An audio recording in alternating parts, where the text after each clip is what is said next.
ndenge badisciple batuna ndenge Jean Baptiste atuna Yesu atinda bato bakende kotuna Yesu eza ye balati noir mais bango nyonso basimbi bapigeon ezalaki déjà ba 22h 23h basimbi bapigeon batelemi na entrée ya hôpital bato bazali suba nyonso bakomi na basala apara basentinele bazalaki libanda na tunisa meme bawana baza bana basimbi bapigeon batelemi batali na hôpital. HP Media, la chaîne qui vous édifie.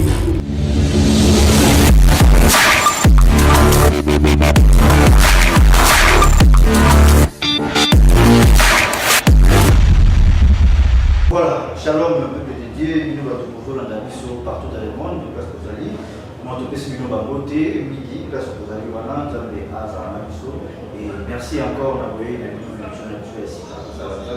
émission très prophétique, Dieu ça la mission, bien vraiment, et à travers cette émission, nous allons réaliser pour sauver ce roi pas béni, et il m'a compris, vous avez vu le rémunérateur de ce qu'il cherche, ce qui a été examiné à Zaraïo. Oui, je suis passé sur ce plateau, je suis avec un homme de Dieu, vous le dites très bien, les jeunes millions, les prophètes de grâce, vous allez sur ce plateau, et avant de passer parole, comme d'habitude, et de avoir la salle d'examen, la conspiration, la qualité, la salutation de Dieu, pour qu'ils soient plutôt de la récompense, voilà, et on a dit, il y en a mal de bénéficier de, na kati ya eloko yango, parce que Bible est dit, ce quoi est mis mon salle d'examen, en qualité à la salutation de Dieu, la récompense, la récompense, il y a la salle d'examen, voilà,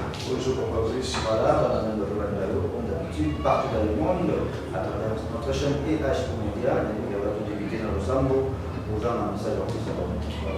Merci la question, nous avons venu sur le côté chrétien, non chrétien, nous avons partout dans 5 continents, c'est pasteur Jean-Bertin au de la France, pasteur Guy Mundala au de la Belgique, c'est papa Jean-Pierre Kadi, maintenant on a sur le Canada, et c'est un bon mot, et on a des millions sur la pour soutenir les visions de Zanambo, il y a visite, consolation, il y a vieillard, on a battu l'hôpital. Bon, Babandi déjà pour ça, les gestes, le Seigneur vous bénisse. Voilà, merci beaucoup. Alors, on va trouver cette émission en toutes choses. Il faut tout éviter toujours dans le Sam. Mon enseignant Jésus-Christ, ça va Alpha, pour l'enfant. Tout ça, mais il est avant de Banda. Kongo jimwema Yesu tunakushukuru kwa sababu unatupatia hii wakati juu tuongea maneno yako. Mimi nakuja hapa baba wetu ananipokea juu transmettre un message ule ulinielezea ça fait un temps concernant hii mkini. Baba mimi natafuta kusema mauvaise compréhension yote ile mbali, shetani na interpretation yake bende mbali. Uprepare une bonne audition juu ya hii kizazi. Mina bariki kila mtu atafuata hii emission akikuwa na problème bakia solution problème yake kwa jina la Yesu Kristo. Amen. Amen. Merci beaucoup. Alors, quand moi je dédie cette émission dans la maison sur la mission, merci beaucoup. Alors, message dans un message on a yango, ça fait un temps on a joué un message oyo.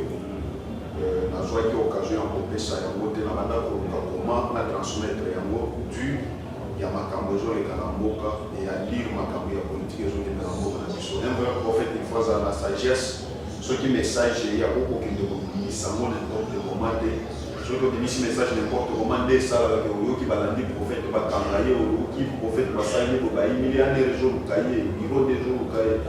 Alors il faut utiliser sagesse. Ceux qui ont un message à propos, c'est surtout les gens concernés par l'autorité.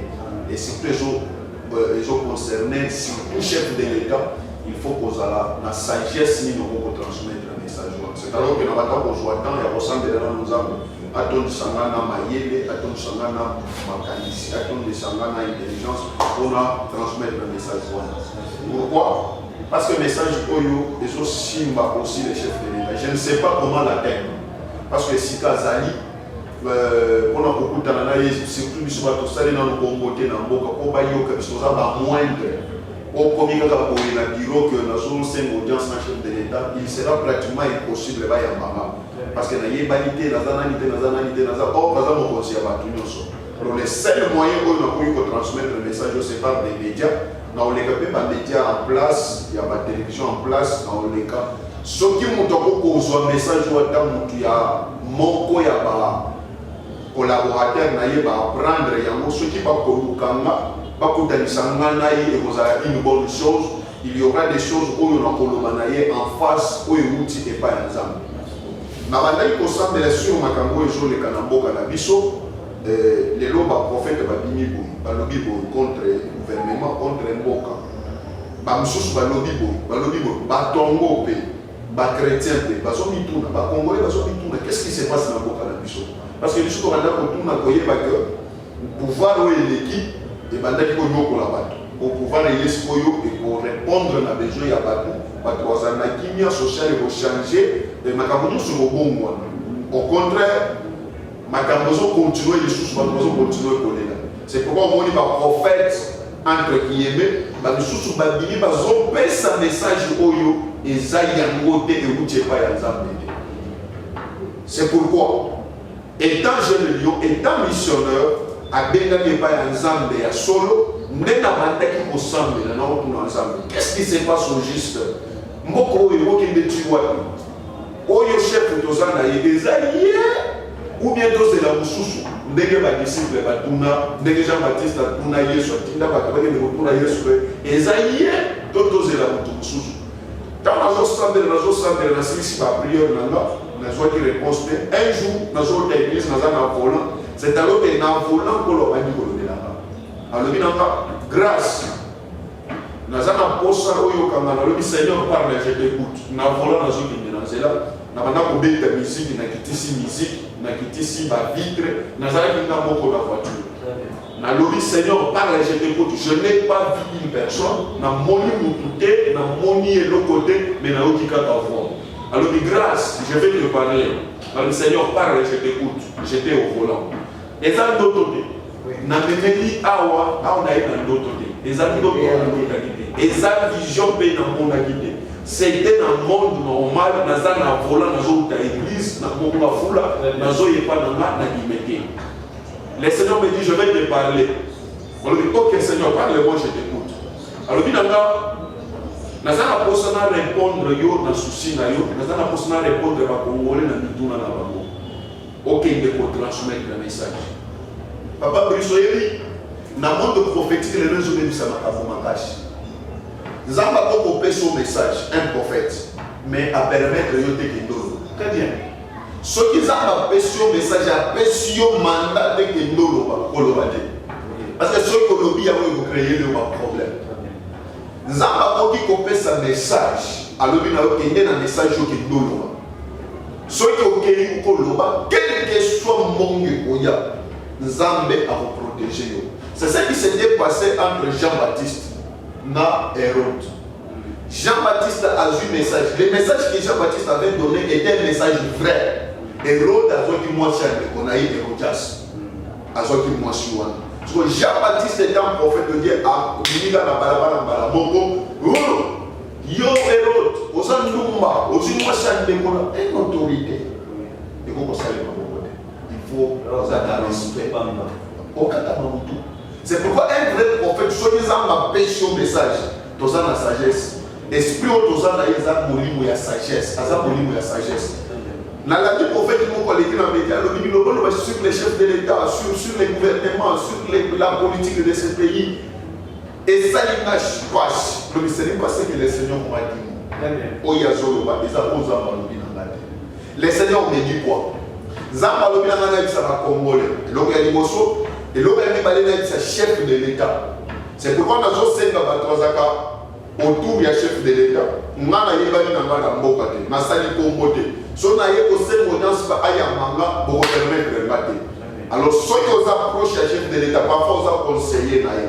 Parfois os andi ko ya conseiller mon chef de l'État on a des missions oyo zoa lié tinde la ba ya présidence na ça un message à couper ça en face na chef de l'État. C'est mon chef, c'est le chef de ce pays. Le Seigneur lui a donné ses pouvoirs. C'est pour le peuple. Alors nous avons un message à couper ça y est en face. On a beaucoup pour le média. On a et bonné dans le média. Mais on a camouflé la secret. Il y a coyé Misaïe. Et quand on a eu Misaïe, nous avons vérifié ma camoufle. On a eu Misaïe à retrouver les bongo. Merci beaucoup. Le Seigneur me dit, naïsa ma congolais, confiez-vous en Dieu. Bopé sans âme de confiance. Bible est l'homme qui va au bâtiment qui n'est pas ensemble, mais va faire un seul. Nzamba zali na mboka wo. Nzamba zanza de bino. Pasi na bino wana nzamba yebi yango. Nzamba yebi douleur na bino. Nzamba yebi esika uti na Congo. Ayebi esika azoki na Congo. Le Seigneur me dit tika. Ezala maka musu na kopi koloba, mais na média te. Merci. Nazo senga ba tunos ba Hollande émission oyo. Ba panza ba lien. Ceux qui ont dit la présidence, Tinda et Angon et la présidence, on est dans la présidence, parfois ils commandent à Mokonzi à Moka. Encourage Naye, des alliés de sécurité à Bassali. C'est ça, message à l'émotion, papa Brice, on a dit que ça fait longtemps que nous avons message de la poste à Tony Sanga, la sagesse, comment la transmettre. Et là, il y a mis papa Brice, on a dit que poste sur la Nayo. Déjà, il y a un salami dans le à Kinshasa. Je crois qu'il y a un salami dans l'émission, il y a deuxième partie sur le ministère de la femme. Donc, ça va être une émission dans la donc, on voit qu'il y a un bino awa. Donc, il y a un bino dans la voiture. Donc, il y a un bino. Les gens ont berger, mon commandant, vous avez un bino africain. Pour qu'il y ait ensemble là, moi, si je suis dans l'hôpital. Je crois, quand on a juillet, on a quitté dans Moutouka, il y a une petite pour accompagner Bino dans 16e. Quand il y a des gens qui ont juinga, donc il y a un hôpital qui est en Boka. On a beaucoup de temps à composer parce que le problème est c'est ça. Le problème est c'est ça, niveau de comment il est déjà. Donc il y a un hôpital, c'était déjà la nuit. Moi, si naïe, il fallait opérer.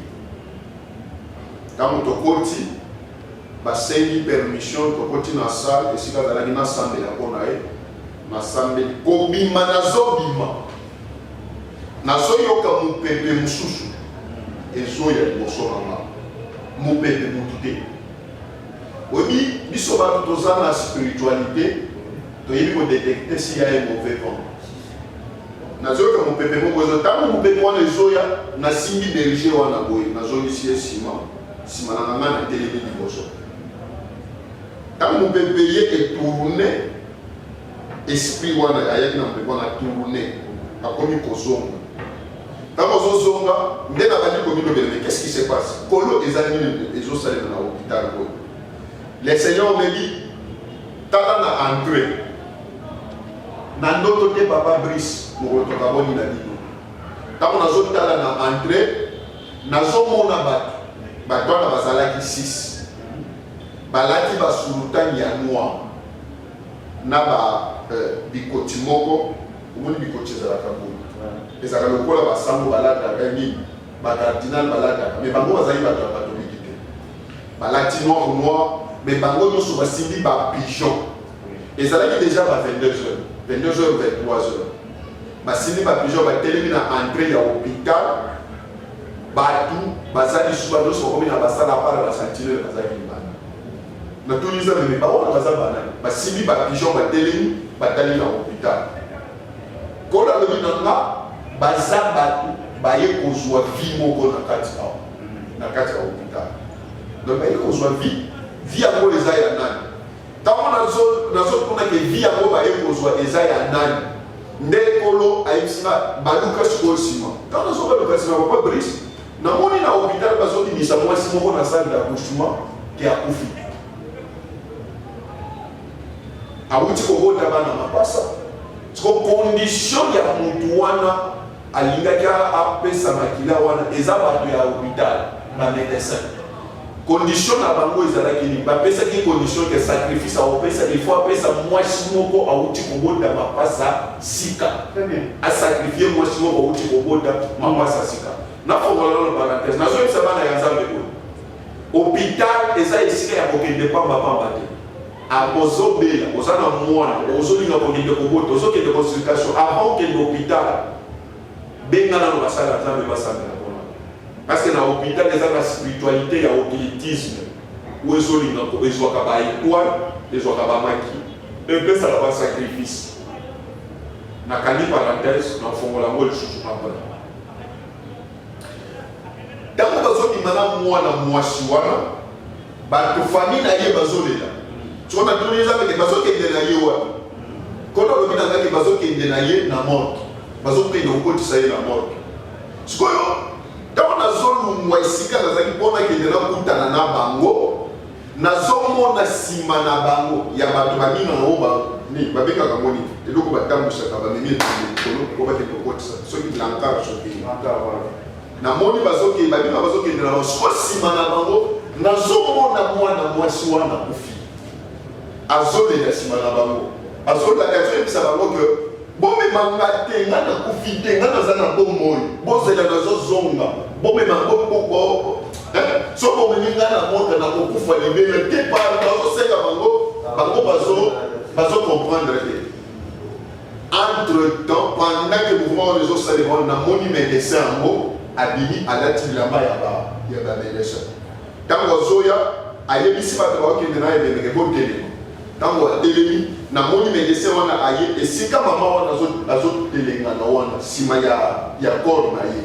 na moni médecin wana aye na chapelé a tourner ebembe wana a tourner pe batwana wana komema ebembe ngana telemi na oka qu'est-ce qui se passe c'est alors que les seigneurs me dit grâce ceux qui vont intervenir place wana te baso bakangi déjà ame ya mwana mwasi wana ekota na nzoto te parce que bazo sacrifier ye lokola po ukobota mapasa pour oh gloire merci à papa bazo sacrifier ye parce que ukobota mapasa utilitisme zo senga mwasi mo ukobota mapasa sina intervenir parce que ceux qui intervenir te azo kufa libela ndena tuliza bena sala nini kola lobina nga omoni mouvement médecin wana sali yo pe ke ndo sala yango na lo accepte soki na sali yango eza hôpital ya bakoko kamanga bakoko porter nga plainte les seigneurs me dit pona nini na benga yo jeune lion nakoko tanga verset moko avant de continuer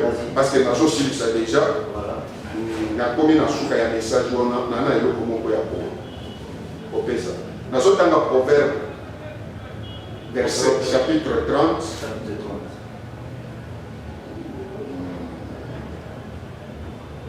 verset 30 proverbe chapitre 30 verset 30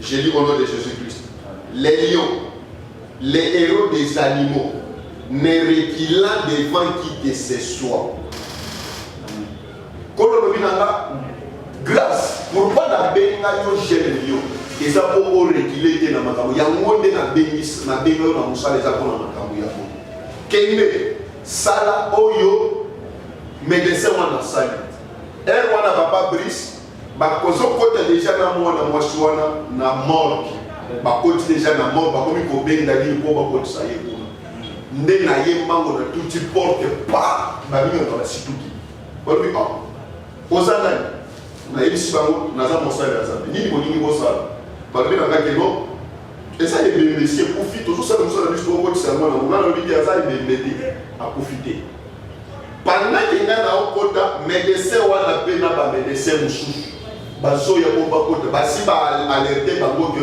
il y a quelqu'un d'autre ya spiritualité ya makasi azolinga détruire gloire au Seigneur akisaka bachrétien nzambe na biso aza likolo ya nyonso chrétien ko bango eloko moko te nous avons un Dieu puissant eloko esalemi je crois etamboli na esika hôpital so natangi quartier yango baoyebaka eza hôpital fulani ntango bango mpe bakoti médecin on a monsieur qui êtes-vous sortez naïsi médecin que taisez-vous au nom de Jésus-Christ taisez-vous batalinga so baotuna na yaza ba wana batu wana sisi batelemi na entrée ya hôpital bazozela bamemela bango biloko moko ya mwasi wana ya ntango akotaki bamemela bango bapesa bango bakende kosala rituel na bango hôpital eza esika ya makambo dele mais pendant ce temps-là, je n'ai pas cherché à traîner. Moi, je fais ce que le Seigneur a dit que nos chala et loko, oyo moni médecin, ça n'a salini.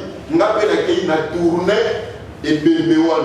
Bah, faut qu'on ait déjà nini ya nini pour pas côté ça yango. N'a pas été na béni placard wana na tournée yango et puis na moni na porte âme na ye wana ezolela wana ntango na tourne yango na bimi na tourne mpe âme wana ndenge médecin wana asalaki na tourne mpe âme wana na tourne mpe bato wana bazalaki na blanka nde nalobi nazodeklare vie na nzoto oyo na kombo na yesu na bimi libanda mbala moko eloko na moni le seigneur est bien eloko moko na moni mokolo tokaboni na bino esepelisinga na yoki esengo ya kosalela nzambe nazomona ame wana esika ezalaki abandi mbangu azosepela akei akoti na nzoto wana pa oyo elakisi balingi bakotisa mona mbala moko mama wana mwa mbuyi wana oyo abotaki mapasa wana mama mapasa wana asali itie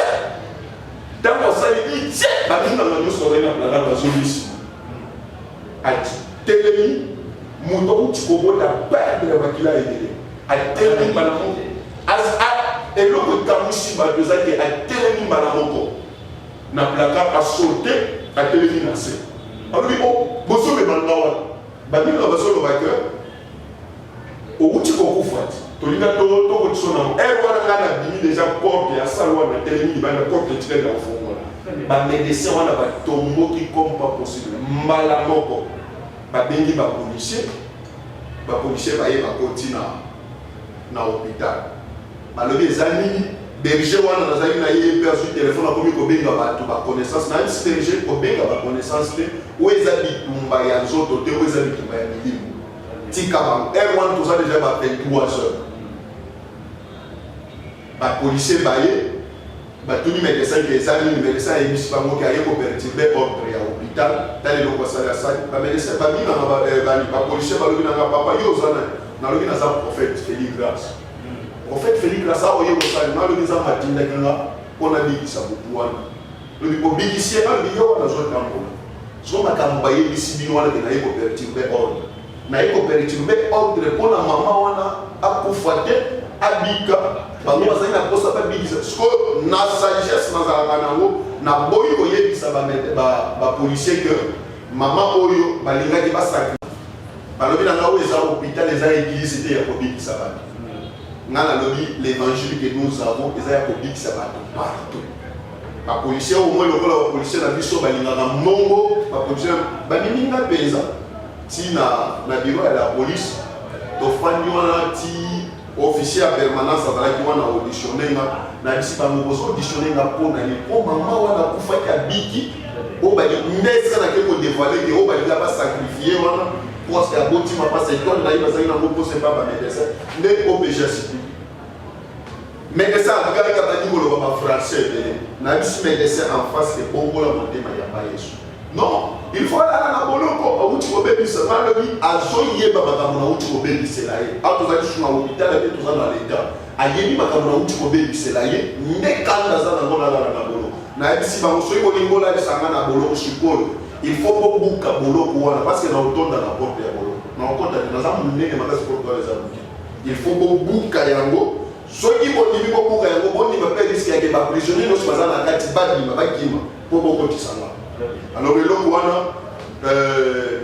esalaki nga mabe nazalaki nakokoboma ngonga moko te nazalaki na poso na yebisa yango bachrétien bayeba soki bazokende hôpital bazala na nzela ya nzambe basambela mpona bango avant bakende eza ndoto te eza ndoto vision te eza makambo vrai soki bakoinsiste ke natanga kombo ya hôpital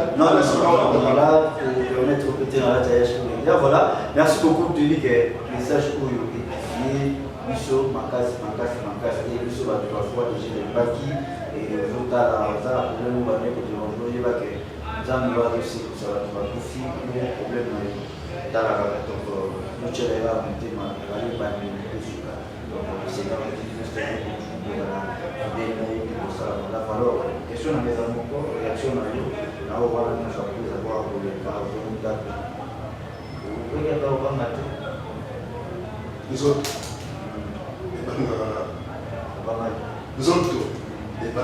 mais l'esprit est disposé. Merci pour la réponse. Alors, pendant que nous avons par rapport à mon témoignage, le message nous a pas de témoignage, et à vie à maman, et après, vous la deuxième prière. Oui, Jusque-là, depuis na tongo wana, nde na benga mobali na ye, osole na mobali na ye bisi bango na ye na bangi. Naza na posa na sambela na bango, na bengisaki bango papa na maman, ce qui moyen ezali bako permettre toleka na bango na émission awa epa na bino bapesa témoignage na makambo nini esalemaki bango ekopesa mayele epa bandeko mosusu bao bakendaka na hôpital bayeba comment se comporter na hôpital epuis basala confiance na nzambe nzambe oyo tozoteya na bino asali makambo oyo ekamusi ngai ekamusi mpe bato to meme kasaleli mama mapasa wana asekwisi ye na morgue akoki mpe kosekwisa c'est ça. Voilà, merci beaucoup, nous sommes arrivés à la fin de Moko à travers cette émission et on est quand même marabout vraiment c'était bel et bien votre aime de serviteur, le jeune lion et prophète de Félix, grâce à les numéros, ils ont affiché juste les nations. Donc, vous avez besoin d'orientation prophétique, vous avez besoin de prière, vous avez besoin de topé au niveau contribuer dans quatre associations pour la femme, la veuve, la vieillard, topé, basio, la maman, dans quatre hôpitaux. En tout cas, n'hésitez pas, et pour les tas de ceux qui doivent être qui, comme il y a d'habitude à leur cas, il y a qui t'a pour le témoigner. Et Isaac Sema a récolté son tube parce qu'il a dit voilà les numéros des prophètes qui les a affichés justement à Kawana pour la audio. Oui, nous avons fait ce numéro, mais nous avons le sous pour la mobilisation de la vieillard, veuve. Esika bazali na bandeko bazana ba hôpitaux ba o bazali mbongo ya kobimela. Alors le Seigneur nous a mis ça au cœur to sala yango ensemble na ndeko na biso to tambola na yeba bisika alors oyo yoso za maboko tia yo na motema prochainement to pesa dino date ni to kokende mais oyo nyonso siko bande muso ba bande déjà ko pesa oyo yoso za maboko tia yo na motema numéro na biso yango wana benga biso soit to benginga na numéro nanga soit to bengi ndeko Brice numéro na ye boza nango toko akoseyer bisanga toko bongiselo mpona po tokende kosala eza recommandation ya nzambe bible elobi mokolo wana na otuna bino ke ntango nazalaki kobela kosungaki nga te ntango nazalaki ezala kopesa ngai eloko ya kolia otuna nga ke wapi ozalaki na nzambe tokoki kopesa yo yesu oyebisa bino ke ntango boboyaki kosalela baoyo bazalaki na se bazangaki boboyaki nde kosalela bango c'est un peu ça numéro ya prophète Félix Grâce eza plus 243 85 289 42 44 plus 243 85 289 42 44 numéro de mission de le Seigneur vous bénisse. Voilà, merci, nous sommes arrivés à la fin. Quant à moi, je dis un grand merci à vous tous de nous avoir suivis partout où vous êtes. C'est un bien à la mission pour la Omega et dans des semaines à la réunion sur le numéro de la mission. Et merci toujours pour notre appel, notre conseil, pour le message et ça la mission. Toujours à la mobile, il faut s'abonner, on a les HP, ou chez mon collègue, s'abonner pour la consulter avec l'émission. Je dis un grand merci, une équipe technique, Nathan Momba, je vois Charles Kanga, et pourquoi pas, Nappé ça, et les lions, notre maman GH, Roséamani, la beauté, et les familles Momba et H Média. Merci pour votre fidélité. Oui, Jésus vous a parlé avec le Bola Alpha, à ce ça, avec le Bola Omega. Merci. Ton impulsif. Mumbati wa mbinguni na dunia ulianzaka na shie sa alfa, ulikuwa na shie sa Emmanuel, unaisha na shie sa omega. Jina la kusifiwa. Kila mtu atafuata hii message à quoi édifier. Quelle que soit la gravité de sa situation, accorde-lui une solution. Il est malade, guéris-le. Il cherche le mariage, accorde-lui le mariage. La vie éternelle, accorde-lui. À être transformé, Seigneur, on nous a dit à quoi transformer. Qu'il arrête la vie de péché sur cette terre. Parce que nous croyons qu'un jour, tu reviendras dans les airs pour nous prendre. Donc, gloire à ton nom. Aide-nous à être transformés. Aide-nous à avoir une vie nouvelle. Au nom de Jésus-Christ. Je bénis tous celui qui a suivi cette émission. Pour Dieu de Jésus-Christ. Amen. Amen. Bye bye. HP Media. La chaîne qui vous édifie.